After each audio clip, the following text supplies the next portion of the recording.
Hörmətli sədr, hörmətli millət vəkilləri, mən ilk öncə həmkarım Fazil Mustafanın Çanaqqale zəfərinin 100-cü il dönümünün yüksək səviyyədə keçirilməsi ilə bağlı təkliflərini dəstəkləməklə bərabər vurğulamaq istəyirəm ki, çox hörmətli prezidentimiz Türkiyə rəsmi səfəri zamanı da bu açıqlamanı vermişdi ki, aprelin 24-də özü də şəxsən Türkiyədə olacaq və bu tədbirlərə qatılacaq və məhz bu tədbirlərin Çanaqqale zəfərinin 100-cü il dönümünün məhz bu tarixdə qeyd edilməsini də xüsusi vurğulayaraq bunun önəmini vurğulamışdı.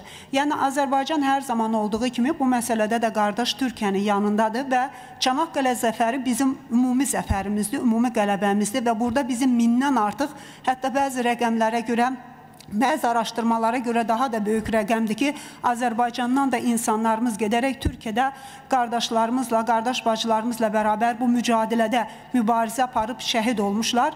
Ona görə də Çanaqqale zəfərinin bütün səviyyələrdə Azərbaycanda, ölkəmizdə də yüksək səviyyədə qeyd edilməsi çox vacib bir məsələdir və mən inanıram ki, bu həyata da keçiriləcək və bu qondarma erməni soyqırımı iddiaları və bu iddialar əsasında öz maraqları naminə Ermənistana toplaşacaq o güclərə, qüvvələrə də verilən ən layiqli cavablardan biri olacaq. Mənim qaldıracağım digər bir məsələ, çox hörmətli Oqtay müəllim, reproduktiv sağlamlıq haqqında qanun layihəsinin müzakirəyə gəlməsi ilə bağlı bir xahişi çatdıracağım. Söhbət ondan gedir ki, ailələr müraciət edir və müraciət edən ailələrin sayı artır. Söhbət ondan gedir ki, bugün ailə quran insanlarımız arasında dünyanın hər yerində olduğu kimi Azərbaycanda da sonsuzluq artır. Artıq rəqəmlər təxminən 15%-ə çatan rəqəmlərdən söhbət gedir. Boşanmaların statistikasına baxırıq. Baxdığımız zaman görürük ki, təxminən 50%-dən çoxu məhz evlad səbəbindən, ailədə evladın dünyaya gəlməməsi səbəbindən baş verir. Və bu imkanlı ailələr, təbii ki, çıxış yolları var. Onlar tibbin imkanlarından süni mayalanma yoluyla istifadə edirlər.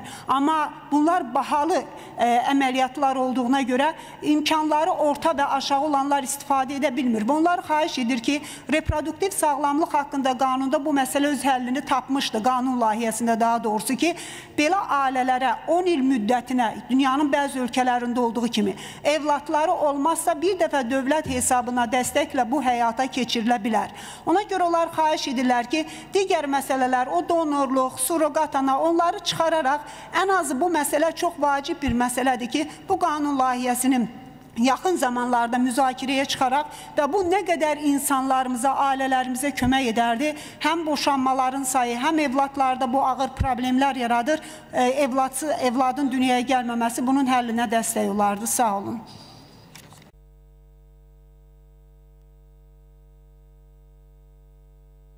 Sağ olun. Qandirə Paşayeva. Hörmətli sədr, hörmətli millət vəkilləri, mən ilk öncə qanun layihəsini hazırlayan qrupa öz təşəkkürümü bildirirəm müəlliflərinə və təkliflərimizi nəzərə alaraq ikinci oxunuşda o təkliflərin bir hissəsinin öz əksini tapması üçün də təşəkkür edirəm. Bu çox önəmli bir qanun layihəsidir və mən də bir neçə fikirlərimi söyləyəcəm. Sadəcə bəlkə bəzi məsələlərə diqqəti çəkərək xahiş edəcəm ki, bu məsələlərə də diqqət olunsun. Bunlardan bəzilərini Musa müəllim vurğuladı. Reklama dair ümumi tələblər maddəsində 4.2-ci maddəsindəki reklam əmtəy istehlakçılarının seçimini stimullaşdırmalı, onları bilərəkdən aldatmamalıdır. Ümumiyyətlə aldatmamalıdır. Mən bilərəkdən etmədim, bilməyərəkdən etdim bahanəsinə əsas verilməməlidir və bir mənalı olaraq o bilərəkdən sözü götürülərək aldatmamalıdır. Konkret şəkildə saxlanmalıdır.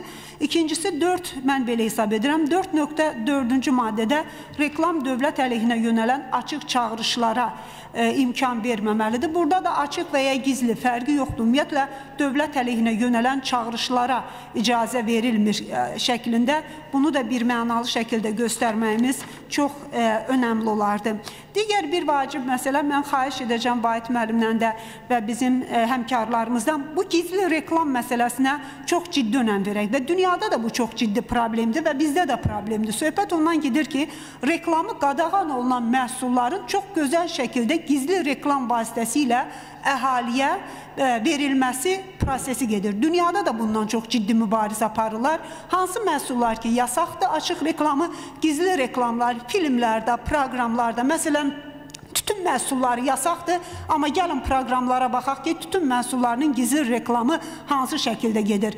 Məsələn, alkoqollu içkilərdən biz indi qanun layihəsində bunu bir mənalı göstəririk ki, alkoqollu içkilərdən istifadənin ziyansız və ya insan sağlamlığı üçün xeyirli, müalicəvi xəstələrə malik olması rəyini formalaşdırılması qadağandır. Mən o gün bir proqrama baxırdım, bir ziyalı çox böyük belə məmnuniyyətlə, həvəslə alkoqollu içkilərin sağlamlıq üçün nə qədər xeyirli olması ilə bağlı çox geniş şəkildə fikirlər aparırdılar. Bunlar hamısı gizli reklamlardır əslində. Açıq icazə verilmir, amma gizli şəkildə onu aparırlar. Ona görə Vahid müəllim, bəlkə bu gizli reklamla bağlı maddələri belə deyək, biraz da sərtləşdirməyə bu istiqamətdə çox önəm, ehtiyac var. Bunu bir nəzərdən 3-cü oxunuşuna qədər keçirməmiz yaxşı olardı.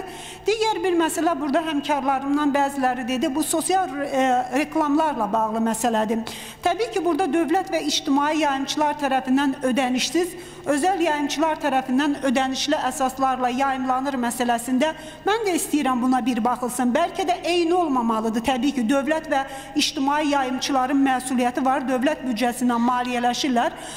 Amma özəl yayımçılar tərəfindən də ən azı reklama ayrılan müddətin bəlkə də dövlət və ictimai yayımçılar qədər deyil, ondan biraz az hissədə, amma ödənişsiz əsaslarla orada da reklamların yayılması önəmlidir. Çünki biz ondan sonraki maddəyə qoyuruq ki, ümumi reklamın ən azı 8% sosial reklam üçün ayırmağa yayımçı borçludur. Əgər bunun hamısı belə deyək pulla olacaqsa özəl yayımçılarda o 8% doldurmaq mümkünsüz olacaq. İnsanlar təbii ki, buna o qədər meyil etməyəcəklər.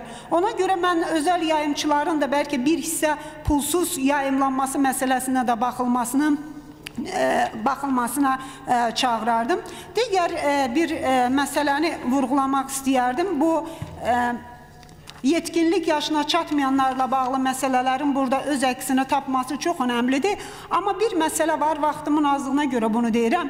Burada harda reklamların, proqramların kəsilməsi mümkünsüzdür. Var burada təbii ki, xəbər proqramları, dini uşaqlar üçün verişlər, həmçinin 30 dəqiqədən az çəkən seriallar, bunlar önəmlidir. Amma burada əyləncəli proqramlar gedir. Vahid müəllim, dünyanın bir çox yerlərində də reklamlar elə məhz belə əyləncəli proqramların içərisində daha çox verilir. Çünki xəbər proqramlarıdır, hansısa dini və ya uşaqlar üçün verilişlərdə kəsilə bilməz. Amma bu televiziyalar vəsait qazanmalıdır, pul qazanmalıdır və nəzərə alsaq ki, televiziyalarımızda elə ən böyük yeri də əyləncəli verilişlər, proqramlar tutulur. Ona görə bəlkə bu məsələyə baxmaq olar. Çünki dünya praktikasında da əslində əyləncəli verilişlərdən reklamla kəsilə bilməz deyə bir məsələ yoxdur. Həm də əyləncəli verilişlərin əgər vaxtı kifayət qədər uzun bir müddəti əhatə edirsə, yəni bir saatdan artıq bir dövrü əhatə edirsə.